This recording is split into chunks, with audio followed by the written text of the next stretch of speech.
Y bueno, banda, seguimos aquí tirando el rol en el Chopo y estamos con mi querido Ramón. ¿Cómo estás, carnalito? Eso.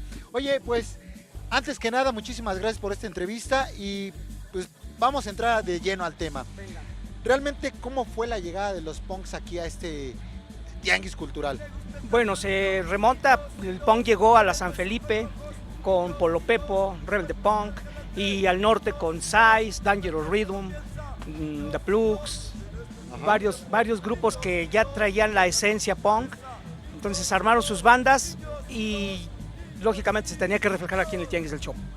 Oye, mi Ramón, tú como iniciador de este tianguis cultural, bueno, aquí llegaron los punks hace aproximadamente 35 años a instalarse aquí, viéndolo como un espacio de reunión para ellos.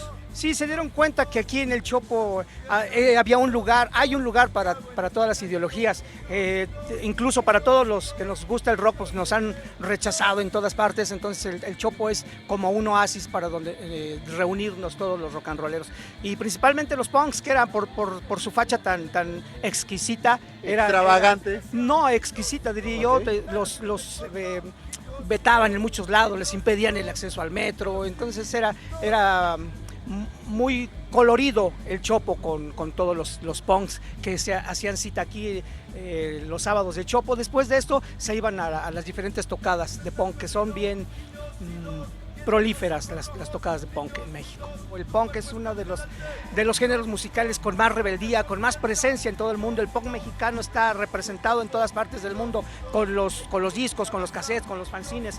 Déjenme decirles que el punk, los chavos punk son los más unidos en todo el planeta. Ellos se cartean, se mandan fanzines, se intercambian las músicas, grabaciones, toda esta onda. El punk es algo que está para enseñarnos a todas las demás corrientes cómo se mueve la música, cómo se expresan en diferentes partes del mundo. ¿Realmente qué nos podrías decir sobre el punk, ya para cerrar? Pues el punk es la voz rebelde del rock and roll. El punk es el hijo rebelde, como alguna vez lo llamaron. El punk debe de ser siempre contestatario, siempre propositivo. No nada más es... No, también el punk da opciones de convivencia, da opciones de lucha, da opciones de ecología. Entonces hay que seguir el punk. El punk es rebeldía, pero desde adentro. Exacto. Ramón, pues muchísimas gracias y seguimos apreciando tu colección.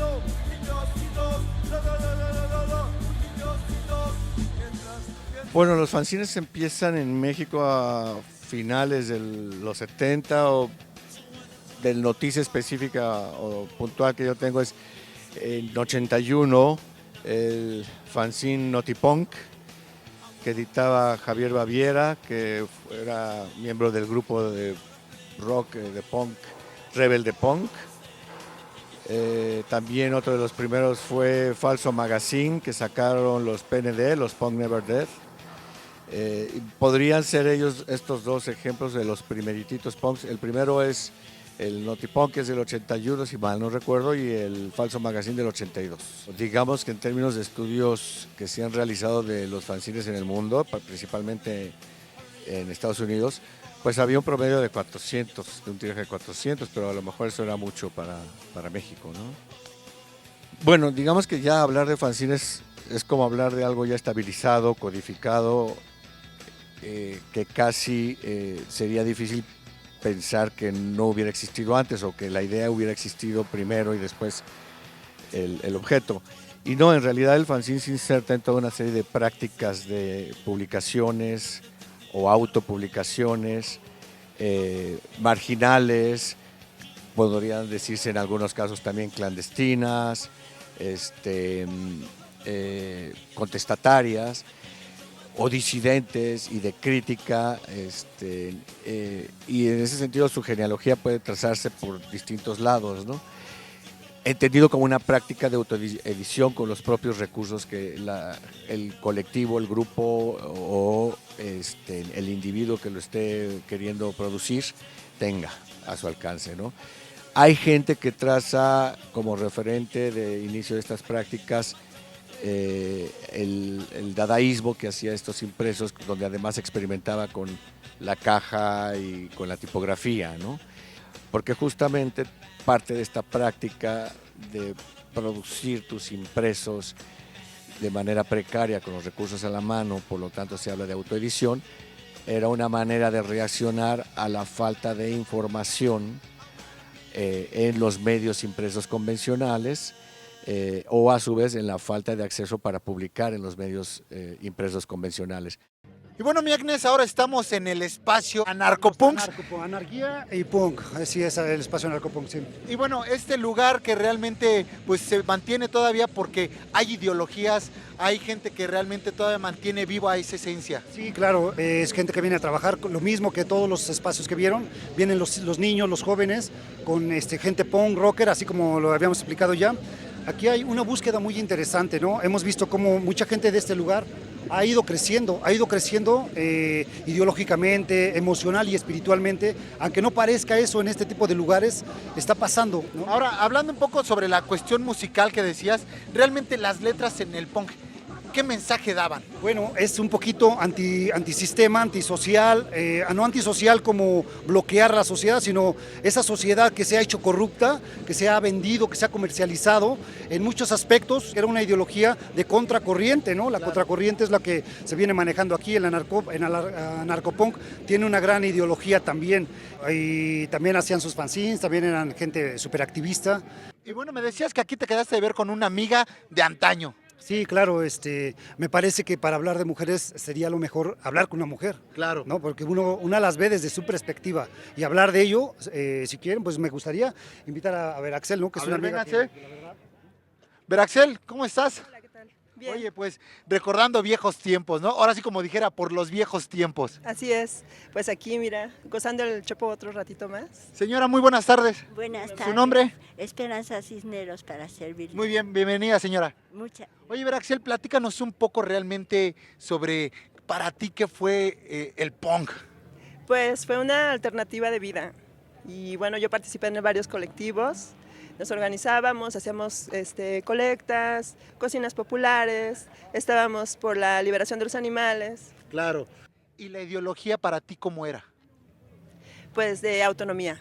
Okay. Hazlo tú mismo, el trueque, pues no sé qué hubo en mí, en mi infancia o mi adolescencia que me hizo despreciar de alguna manera las normas y a las personas y pues por medio de mi vestimenta representaba esa rebeldía, por decirlo de alguna manera. Y bueno, pues ahorita pues ya está más sistematizado, más moldeable, algunas cosas han cambiado, otras no. Entre las que no han cambiado, pues es un poco la cerrazón del punk, ¿no? De que no permite, no abre su corazón a otras cosas nuevas. Oye, yo le quiero hacer una pregunta a tu mamá porque, señora, para mí lo tengo que preguntar realmente. ¿Cómo fue que usted realmente veía el movimiento punk cuando su hija estaba como en la etapa de la rebeldía? Pues mira, yo cuando era joven era hippie. Ok. De hueso colorado. Entonces, yo entendí que era joven, que tenía que expresarse, que su manera de expresarse era esa. Yo la veía muy guapa, muy bonita, y la veía pues interesarse en cosas y que para ella eran importantes y para mí también. Y pues a mí me gustaba verla que se rebelara y que viniera y que hiciera y que fuera libre. Claro. Oye, pues qué chido que te tocó una mamá así porque realmente pues muchas veces no pasa en todas las familias. Mi Agnes, pues pásate para acá, mi hermanito. Pues ya para finalizar esta entrevista, ante todo, gracias a ustedes por su tiempo, por haberme permitido pues esta entrevista. Mi querida Agnes, muchísimas gracias. Veraxel, muchísimas gracias. Señora, muchas gracias. Y bueno, con esto terminamos aquí en el Tianguis Cultural del Chopo. ¡Vámonos!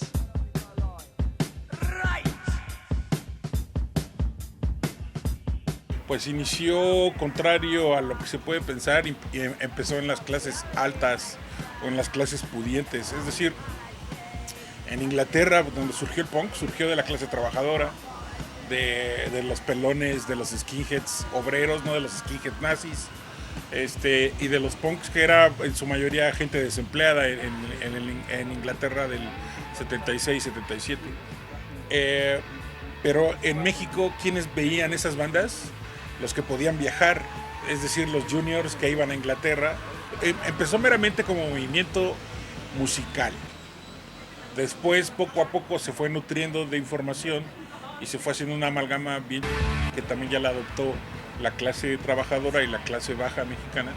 Y entonces de ahí empezó un boom, porque de ahí ya no nada más eran bandas y era música, sino ya era toda una actitud, ya eran fanzines, ya era literatura, ya era relaciones por correo, organización de tocadas, y se empezó a hacer gigante. El correo mexicano ayudó mucho, intercambiar cassettes con personas de otros países, intercambiar fanzines o información con personas de otros países, fotos. Ahí hubo una similitud sin planear, de que de repente veían un disco de los Ramones y decían, ¿y estos güeyes por qué están vestidos como yo? Ese fue el primer acercamiento como de curiosidad. Ya cuando oyes la música, pues es rock and rollito muy básico, por ejemplo, lo que tocaban los Ramones, lo que tocaban los Sex Pistols, y pues hubo una identificación directa con eso y pasó lo que en todo el mundo, o sea, en todo el mundo la gente que sentía curiosidad por bandas como los Sex Pistols o como por bandas como los Ramones, decían, pues yo puedo tocar esta onda. Y está bien, porque las letras me hacen reír, las letras me hacen reflexionar, tienen una carga política bien, porque hablan de desempleo, hablan de desamor, hablan de coraje, hablan de algo bien importante que ya lo platicaremos de esto, que es de inconformidad. El punk rompió las reglas de lo que era hacer música, de lo que era hacer punk. Y lo del punk es que rompía también sus propias reglas, es decir, había puro rock progresivo donde los integrantes sabían música clásica y eran unos virtuosos en los teclados, en la guitarra. Llegaron los punks y dijeron, yo no puedo hacer eso, pero no por eso no voy a hacer una banda. Entonces se regresaron a la raíz de lo que es el rock and roll, se regresaron a la raíz también de la filosofía del rock and roll, que es estar inconforme y tener muchas cosas que decir, aunque no sepas cómo decirlas. Y se empezaron a hacer muy buenos discos. Y entonces de repente llegó una banda como The Clash, que dijo, ok, está muy cool lo que hacen los Sex Pistols, lo que hacen los Ramones, pero yo quiero ir musicalmente más allá. Y entonces lo fusiona con reggae, por ejemplo, ¿no? Entonces rompen sus propias reglas. Y así todo el mundo va rompiendo las reglas del otro. Y el movimiento punk a nivel mundial se va dando. Y cada escena empieza a hacer su sonido. Es tan vasto el punk, es tan vasto que hay punk vegetariano, hay punk, hay hippie punks ya, cuando antes los punks iban en contra de los hippies, ya hay hippie punks, hay peace punk, es toda una gama de punk y por eso lo hace muy interesante. ¿Qué pensaron, bandita, que me iba a ir sin despedirme y sin darle las redes sociales? Pues no, en este momento escríbanme a través de las redes sociales personales y en las de Capital 21. Queremos saber sus comentarios. Y ahora sí, regresamos con mi querido Chavarrock, que está con estas chicas que son muy ponquetas, que son las Bloody Benders. ¡Vámonos! Bien, pues así cerramos este capítulo. ¿Qué digo capítulo? Esta lupa que hicimos al punk aquí en nuestro país. Les recuerdo que sigan las redes sociales de @21 y por supuesto también las mías, Chavarrock_rock en Twitter y Chavarrock Oficial en todas las demás. Y vámonos al ritmo de punk en 1, 2. 1, 2, 3, 4, ¡yeah!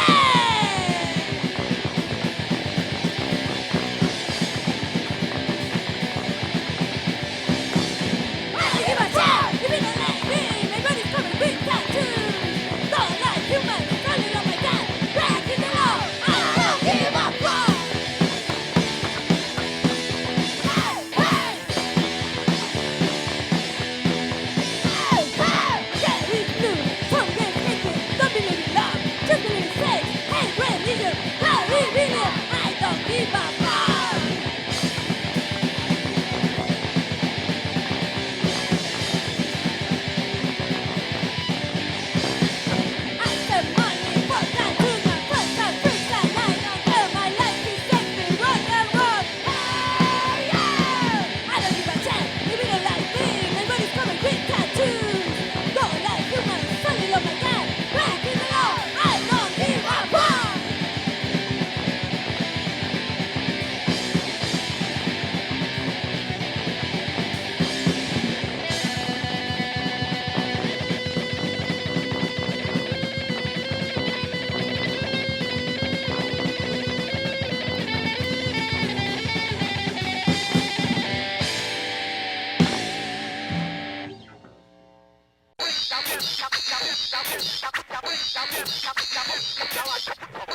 Get your teeth smoke.